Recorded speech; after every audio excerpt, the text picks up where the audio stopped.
video you referenced culture. How do you define and measure culture? Yeah, good question. So culture is really the way people act, the way they talk, the way they think. If we had just didn't know each other and sat down and had a 5-minute conversation, within that time, we could kind of understand each other's culture and where we're from and things that are important to us.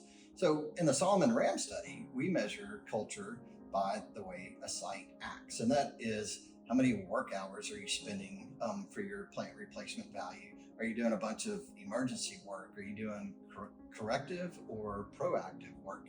When it comes to turnarounds, are you excluding work that can be done online? Are you having to open a lot of equipment? So these are the activities and the things that people do at a site that really say, hey, cost focus, I'm going to take everything out of a turnaround, or I'm reliability focused and really do the important things that give me high availability and low cost. That makes sense. Yep. Thank you. Thanks. All right.